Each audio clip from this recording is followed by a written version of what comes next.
ছাত্রছাত্রীদের ভবিষ্যৎ নিয়ে যারা ছিনিমিনি খেলছেন। ছাত্রছাত্রীদের ভবিষ্যৎ নিয়ে কেউ যদি ছিনিমিনি করে থাকে সে হচ্ছে আপনি সব থেকে বেশি ছিনিমিনি করেছিলেন। আপনি আসার পরেই আমাদের শিক্ষা ব্যবস্থা যে মেরুদণ্ড ওটা আপনি ভেঙে দিয়েছিলেন। আপনি আসার পরে আমরা দেখেছিলাম যে টিচাররা রাস্তায় ফেলে লাত খাচ্ছে। আমরা দেখছি কলেজে রুম হয়ে যাচ্ছে। কলেজের রুমে কী পাওয়া যাচ্ছে না, কন্ডম। কলেজের রুমকে তা কী হিসেবে ব্যবহার করা হচ্ছে আমরা দেখেছি। আপনি আসার পরে দেখতে পাচ্ছি তো কলেজে উঁয়ে ধরে টাকা পাচ্ছে। মানে চিন্তা করুন কতটা পরিমাণ দুর্নীতিগ্রস্ত হয়েছিল আমাদের এই শিক্ষা ব্যবস্থা। আমি ছাত্র সমাজকে আহ্বান জানাবো, আপনারা কেন প্রতিবাদ করছেন না? ছাত্র সমাজ প্রতিবাদ করেছে। আপনাকে কে বলেছে ছাত্র সমাজ প্রতিবাদ করেনি? ছাত্র সমাজ প্রতিবাদ করেছে বলেই আজকে আপনি আপনার গতি হারা হয়েছেন। ছাত্র সমাজরা বুঝে গেছে যে আপনাকে যদি সাপোর্ট দেয় তাহলে কেন আছো ছাড়ে বাস আসো আমার হয়ে যাবে। সুতরাং এতটাও বোকা নেই, কারণ ওরা জানে যে ওদের ভবিষ্যৎ আপনি নষ্ট করে দিয়েছেন।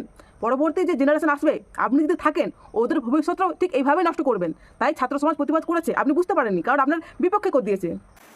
আপনারা একটা সমাজের মেরুদণ্ড, মেরুদণ্ড বলেই তো আপনাকে হারিয়েছে। যেখানে অন্যায় দেখেছি আমরা প্রতিবাদ করেছি।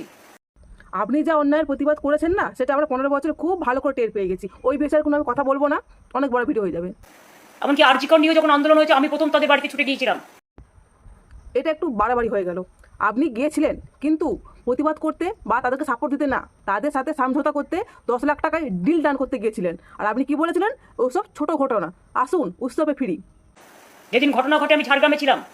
আপনি ঝাড়গ্রামে ছিলেন, আসার পর 10 লাখ টাকা দিয়ে সমঝোতা করতে গেলেন, কিন্তু ওরা যখন রাজি হয়নি তখন আপনি কি করলেন? কোর্টে ওনাদের বিপক্ষেই উকিল দাঁড় করালেন আর তাদেরকে ফিস দিয়েছিলেন আমাদের ট্যাক্সের টাকায়। এবং আপনি কি করেছিলেন যে পরবর্তীকালে ওই মহিলা উকিল তাকে একটা পদও দিয়েছিলেন। আর কি করেছিলেন? যে মূল আসামি আরজি করে যে মূল আসামি তাকে আপনি কোলে করে দুধে ভাতে করে প্রমোশন দিয়েছিলেন। আপনি এখন যেভাবে প্রতিবাদ করছেন, যেভাবে কালো কোট পরে এখান সেখান ঘুরে বেরোচ্ছেন, যেভাবে সবাই এক হয়ে আপনি যে প্রতিবাদে নামছেন, তখন যদি আপনি নামতেন আজকে আপনাকে এই দিন দেখতে হতো না।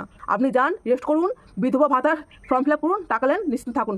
অনেক কিছু করেছেন, আর দরকার নেই, আপনি ভালো থাকুন।